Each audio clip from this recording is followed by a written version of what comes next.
Saynisyahanadu waxay dib u abuureen falcelintii kiimikaad ee hore ee nolosha kirisay. Nolosha dhulka dusheeda waxay u badan tahay inay ka bilaabatay kulayl, beero kiimikaad oo biyaha hoostooda ku jira, oo qani ku ah hidrogen iyo birta. Cilmi baarayaal ka yimid Jarmalka ayaa hadda ku ekaysiiyey deegaankan dhalo, waxayna ogaadeen in qaab nololeedka qadiimiga ah ee ku nool badda moolka maanta ay ku koraan xaaladahan asaasiga ah. Way adag tahay in la qiyaaso sida noloshu uga bilaabatay meeraheena. Nidaamyada deegaanka ee maanta, noloshu si qoto dheer ayay ugu xidhan tahay nafteeda, taas oo makhluuqaad aad u yar ay si toos ah ugu nool yihiin alaabta ceeriin ee dhulka. Taasi waxay ahayd arrin aad iyo aad u dheer. Laakiin noolaha ugu horeeya ee meeraha kale ee aan noolayn waxay ku qasbanaan lahaayeen inay sameeyaan waxa deegaanka macdanta ah uu bixiyo. Waxaa jiray wax yar oo oksijiin ah iyo photosynthesis ma jirin.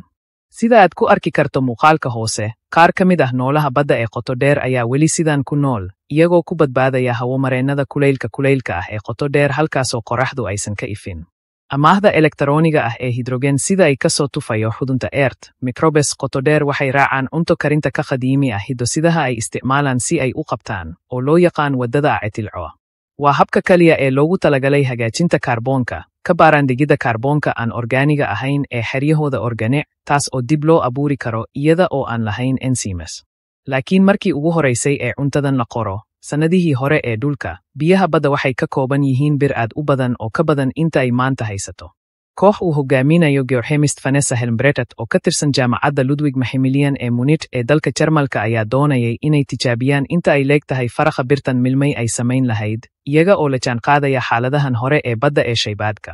Dhacdooyinka qadiimiga ah ee kaydka hodanka ah ee birta sulfide ee hodanka ah ee rikoodhada juqraafiga waxay ku fidsan yihiin horaantii Archean Eon, 4 ilaa 6 bilyan sano ka hor, waxayna soo bandhigaan sifooyinka fosilka ee loo fasiray qaar ka mid ah saxiixyada ugu dada weyn ee nolosha dunida. Kooxdu waxay ku qortaa warqad ay ku sharaxayaan tijaabada.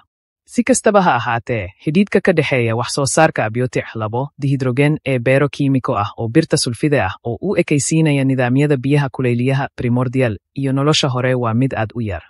Saynisyahanadu waxa ay dib u abuureen kiimikaad badda dheer ee Gardens oo laga yaabo inay kor u kacdo nolosha. Daleelada badda qoto dheer, sida kan ku yaal ridge Mido-Ocean oo qoto dheer in ka badan 3 mitir 9.42 cagood, nidaamyada deegaanka martigeliya ee ku nool xaalado aad ula mid ah kuwii dunida balaayiin sano ka hor. Marum, xarunta sayniska deegaanka badda, jaamacadda Bremen, Abi 4 microbe hal unug ah oo ka mid ah nidaamka Arthala, Metanoaldehyde ayaa loo doortay mawduuca tijaabada ee jilitaankan. Waxaa markii hore laga soo ururiyey hawo-mareenka hawada ee xeebta galbeed ee Mexico, halkaas oo, iyadoo la adeegsanayo waddada acetyl-CoA, waxay ku tiirsan tahay kaarboon dioxide iyo hidrogen oo ah ilaha asaasiga ah ee tamarta. Abiotic 2 waxay ahayd ku-deeqaha elektarooniga ah ee muhiimka ah. CO2 na waxay u adeegtay sidii aqbale elektarooniga unugyadii ugu horeeyey. Kooxdu waxay sharaxaysaa noolaha anaerobic ee isticmaala dariiqa 2 ku tiirsanaanta soo celinta acetyl-CoA ee loogu talagalay hagaajinta CO2 waa wakiilo casri ah oo ilaaliyey qaybaha dheefshiid kiimikaad ee ugu horeeya.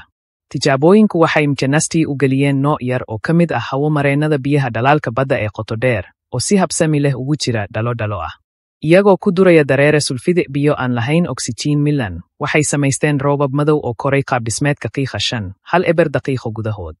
Heerkulka sare, birta iyo baaruudka ku jira micro-osmkan ayaa sameeyey macdanta sulfide iron mackinewite, Fes, iyo greygite, Fe3 Marka birta sulfide la fuuqeeyo, 2 waa la sii daayaa.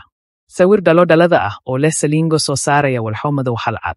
Dabada yar ee sigaarka madow ayaa la abuuray iyadoo lagu duro dareeraha sulfide ee xalka badweynta birta. Vanessa Helmbretet. Inkasta oo uu aad uga duwan yahay gurigiisa casriga ah, mjanasti waxa uu ku soo barbaaray deegaankan qariibka ah. Bilowgii, waxaan filaynay koriin yar, maadaama aynaan ku darin wax nafaqo ah, fitamiino, ama biraha raadraaca tijaabada. Helmbretet ayaa sidaas leh.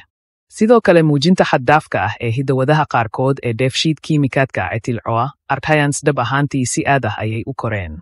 Unugyada mjanasti waxa ay u janjeeraan inay ka aglaadlaadsan yihiin qaybaha mackinewite, muuqaal la mid ah qaar ka mid ah raadadkii hore ee nolosha ee laga helay muunadaha fosil. Beerahan kiimikaad, saynisyahanadu waxay u malaynayaan inay shideen microbeskii ugu horeeyey ee Earth. Tani waa caddaynta in habka dheefshiid kiimikaadka acetyl-CoA uu ka soo baxay jawiga xad-dhaafka ah iyo tamarta xaddiga ah ee nolosha adduunku ay ku dhufatay dhimbiilkeedii ugu horeeyey. Daraasadeennu waxay farta ku fiiqaysaa beero kiimiko ah oo mackinawite iyo greegite ah inay yihiin hatteries nolosha, bayad hore oo aragti ahaan taageeri karta horumarka joogtada ah ee metaboga ugu horeeya.